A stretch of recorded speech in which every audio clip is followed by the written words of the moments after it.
Hello ಎಲ್ರಿಗೂ ನಮಸ್ಕಾರ ಮತ್ತು ನನ್ನ ಚಾನಲ್ಗೆ ಸ್ವಾಗತ. ನನ್ನ ಹೆಸರು ವೀಕ್ಷಿತ. ನನ್ನ ಚಾನಲ್ ಹೆಸರು ಸಿಂಪ್ಲಿ ಬ್ಯೂಟಿಫುಲ್ ಕನ್ನಡ. ಇವತ್ತು ನಾನು ನಿಮಗೆ ಒಂದು ಒಳ್ಳೆಯ ಚಮತ್ಕಾರಿ ಮನೆಮದ್ದನ್ನು ತಿಳಿಸ್ಕೊಡ್ತಾ ಇದ್ದೀನಿ. ಇದನ್ನು ನೀವು ರಾತ್ರಿ ಎಲ್ಲ ನೀರಿನಲ್ಲಿ ನೆನೆಸಿಟ್ಟು ಬೆಳಗ್ಗೆ ಕುಡಿದ್ರೆ ಆಯಿತು. ನೀವು ಊಹಿಸಲು ಸಾಧ್ಯವಾಗದಷ್ಟು ಲಾಭ ಇದರಿಂದ ನಿಮಗೆ ದೊರೆಯುತ್ತದೆ. ಇದು ನಿಮ್ಮ ದೇಹದಲ್ಲಿರುವ ಹಲವಾರು ರೋಗಗಳನ್ನು ಗುಣಪಡಿಸುತ್ತದೆ, ನಿಮ್ಮನ್ನು ಆರೋಗ್ಯವಂತರಾಗಿರಿಸುತ್ತದೆ.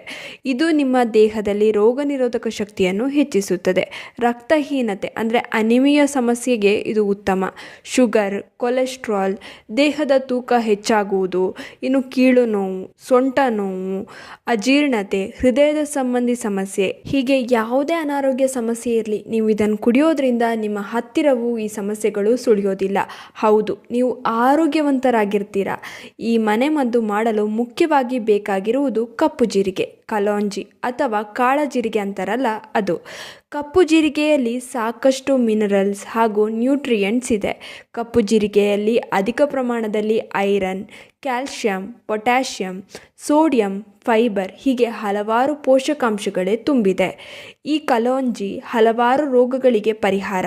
ಇನ್ನು ಹಲವಾರು ರೋಗಗಳನ್ನು ಗುಣಪಡಿಸಲು ಈ ಕಪ್ಪು ಜೀರಿಗೆಯನ್ನು ಬಳಸಲಾಗುತ್ತದೆ. ಆದರೆ ಈ ಕಪ್ಪು ಜೀರಿಗೆಯನ್ನು ಬಳಸುವ ಸರಿಯಾದ ವಿಧಾನ ತಿಳಿದಿರಬೇಕು. ಯಾಕೆಂದರೆ ಕಪ್ಪು ಜೀರಿಗೆ ತುಂಬಾ ಉಷ್ಣ, ಇದು ದೇಹದಲ್ಲಿ ಹೀಟನ್ನು ಹೆಚ್ಚಿಸುತ್ತದೆ. ಆದ್ದರಿಂದ ನಾವು ಇವತ್ತು ಸರಿಯಾದ ರೀತಿಯಲ್ಲಿ ಹೇಗೆ ಸೇವಿಸಬೇಕು ಅಂತ ತಿಳಿಸ್ಕೊಡ್ತೀವಿ. ಹಾಗೆ ನೀವು ಸೇವಿಸಿದರೆ ಅದ್ಭುತವಾದ ಲಾಭವನ್ನು ನೀವು ಪಡೆಯಬಹುದು. ನಿಮ್ಮ ದೇಹ ಕೂಡ ಹೀಟ್ ಆಗೋದಿಲ್ಲ. ಈ ಕಪ್ಪು ಜೀರಿಗೆ heart problem, blood pressure, asthma, ನೆಗಡಿ, ಜಾಯಿಂಟ್ ಪೇನ್, ಸೊಂಟ ನೋವು, ಕಿಡ್ನಿಯಲ್ಲಿ ಸ್ಟೋನ್, ಕೂದಲಿಗೆ ಸಂಬಂಧಿಸಿದ ತೊಂದರೆ, ತೂಕದಲ್ಲಿ ಹೆಚ್ಚಳ, ನೆನಪಿನ ಶಕ್ತಿ ಕಡಿಮೆಯಾಗುವುದು, ಮುಖದಲ್ಲಿ ಮೊಡವೆ ಸಮಸ್ಯೆ, ಅಜೀರ್ಣ, ಪದೇ ಪದೇ ವಾಂತಿಯಾಗುವುದು ಹೀಗೆ ಹಲವಾರು ರೋಗಗಳನ್ನು ಗುಣಪಡಿಸಲು ಈ ಕಪ್ಪು ಜೀರಿಗೆ ಉತ್ತಮ ಔಷಧಿಯಂತೆ ಕೆಲಸ ಮಾಡುತ್ತದೆ. ಬನ್ನಿ ಹಾಗಾದರೆ ಇಷ್ಟೆಲ್ಲ ಲಾಭದಾಯಕ ಕಪ್ಪು ಜೀರಿಗೆಯನ್ನು ಹೇಗೆ ಸೇವಿಸಬೇಕು ನೋಡೋಣ. ರಾತ್ರಿ ಮಲಗುವ ಮೊದಲು 1 ಲೋಟಕ್ಕೆ ಅರ್ಧ ಚಮಚದಷ್ಟು ಕಪ್ಪು ಜೀರಿಗೆಯನ್ನು ಹಾಕಿ. ಬರೀ ಅರ್ಧ ಚಮಚ ಅಷ್ಟೇ ಹಾಕಬೇಕು. ಹಾಗೆ ಇದಕ್ಕೆ 1 ಚಮಚ ಸೋಂಪು ಕಾಳನ್ನು ಹಾಕಿ. ನೋಡಿ, ಕಪ್ಪು ಜೀರಿಗೆ ತುಂಬಾನೇ ಹೀಟ್, ಅದಕ್ಕಾಗಿಯೇ ನಾವು ಇಲ್ಲಿ ಸೋಂಪನ್ನು ಬಳಸ್ತಾ ಇದ್ದೀವಿ. ಸೋಂಪು ಹೀಟನ್ನು ಬ್ಯಾಲೆನ್ಸ್ ಮಾಡುತ್ತದೆ.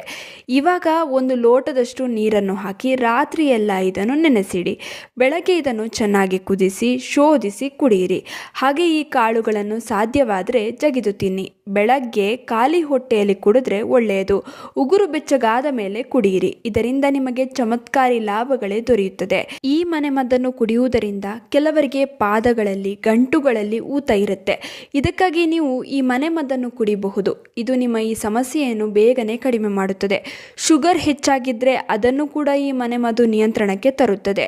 ಇನ್ನು ನಿಮ್ಮ ದೇಹದಲ್ಲಿ ತೂಕ ಹೆಚ್ಚಾಗಿದ್ದರೆ, ನೀವು ಕಡಿಮೆ ಮಾಡಬೇಕು ಅಂತ ಏನೇನೋ ಪ್ರಯತ್ನ ಪಡ್ತಾ ಇದ್ರೆ ಈ ಮನೆಮದ್ದನ್ನು ಪ್ರತಿದಿನ ಕುಡಿಯಿರಿ. ನಿಮಗೆ ಬೇಗನೆ ವ್ಯತ್ಯಾಸ ಕಾಣಿಸುತ್ತೆ. ಹೃದಯದ ಆರೋಗ್ಯಕ್ಕೆ ಉತ್ತಮ. ಕೊಲೆಸ್ಟ್ರಾಲ್ ಅನ್ನು ನಿವಾರಿಸುತ್ತದೆ. ಕೊಲೆಸ್ಟ್ರಾಲ್ ದೇಹದಲ್ಲಿ ಹೆಚ್ಚಾದರೆ ನಿಮಗೆ ಗೊತ್ತು ಎಷ್ಟು ಕೆಟ್ಟದು ಅಂತ. ಇದರಿಂದ ಹೃದಯಾಘಾತದ ಸಮಸ್ಯೆ ಎದುರಾಗುತ್ತದೆ. ಆದರೆ ಈ ಕಪ್ಪು ಜೀರಿಗೆ ಕೊಲೆಸ್ಟ್ರಾಲನ್ನು ನಿವಾರಿಸುತ್ತದೆ.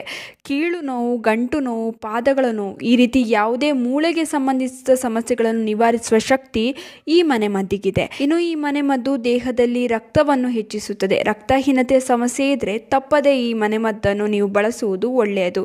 ಇನ್ನು ಪದೇ ಪದೇ ತಲೆನೋವು, ಮೈಗ್ರೇನ್, ಸೈನಸ್ನಂತಹ ತೊಂದರೆ ಇದ್ದರೆ ಅದನ್ನು ಕೂಡ ನಿವಾರಿಸುವ ಶಕ್ತಿ ಈ ಮನೆಮದ್ದಿಗಿದೆ. ಇನ್ನು ಈ ಮನೆಮದ್ದನ್ನು ಬೆಳಗ್ಗೆ ಎದ್ದು ಕುಡಿಯೋದಕ್ಕೆ ಸಾಧ್ಯ ಇಲ್ಲ ಅನ್ನುವರು ಬೇಕಾದರೆ ನೀವು ಸಂಜೆ ಆದರೂ ಕುಡಿಬಹುದು. ಸುಮಾರು 5 ಗಂಟೆ ಸಮಯಕ್ಕೆ ಇದನ್ನು ಕುಡಿಬಹುದು. ಬರೀ 20 ರಿಂದ 28 ದಿನಗಳಲ್ಲೇ ನಿಮಗೆ ನಿಮ್ಮ ದೇಹದಲ್ಲಿ, ನಿಮ್ಮ ಆರೋಗ್ಯದಲ್ಲಿ ತುಂಬಾ ವ್ಯತ್ಯಾಸ ಕಾಣಿಸುತ್ತೆ. ಇನ್ನು ಈ ವಿಡಿಯೋ ನಿಮ್ಮೆಲ್ರಿಗೂ ಇಷ್ಟ ಆಗಿರುತ್ತೆ ಅಂತ ಅಂದ್ಕೊಂಡಿದ್ದೀನಿ. ಹೇಗನ್ನಿಸ್ತು ಅಂತ ಕಮೆಂಟ್ ಸೆಕ್ಷನಲ್ಲಿ ತಿಳಿಸೋದನ್ನ ಮರಿಬೇಡಿ. ಆದಷ್ಟು ಈ ವಿಡಿಯೋನ ನಿಮ್ಮ ಫ್ರೆಂಡ್ಸ್ ಹಾಗೂ ಫ್ಯಾಮಿಲಿ ಜೊತೆ ಶೇರ್ ಮಾಡ್ಕೊಳ್ಳಿ. ಹಾಗೆ ಲೈಕ್ ಮಾಡೋದನ್ನ ಮರಿಬೇಡಿ. ನೀವೇನು ನಮ್ಮ ಚಾನಲನ್ನು ಸಬ್ಸ್ಕ್ರೈಬ್ ಮಾಡ್ಕೊಂಡಿಲ್ಲ ಅಂದರೆ ದಯವಿಟ್ಟು ನಮ್ಮ ಚಾನಲನ್ನು ಸಬ್ಸ್ಕ್ರೈಬ್ ಮಾಡ್ಕೊಳ್ಳಿ. ಹಾಗೆ ಪಕ್ಕದಲ್ಲೇ ಇರುವ ಬೆಲ್ ಬಟನನ್ನು ಕ್ಲಿಕ್ ಮಾಡಿ. ಹೀಗೆ ಪ್ರೋತ್ಸಾಹ ಕೊಡ್ತಾ ಇರಿ. ಪ್ರೋತ್ಸಾಹ ಕೊಡ್ತಿರೋ ನಿಮ್ಮೆಲ್ರಿಗೂ ತುಂಬಾ ಥ್ಯಾಂಕ್ ಯು.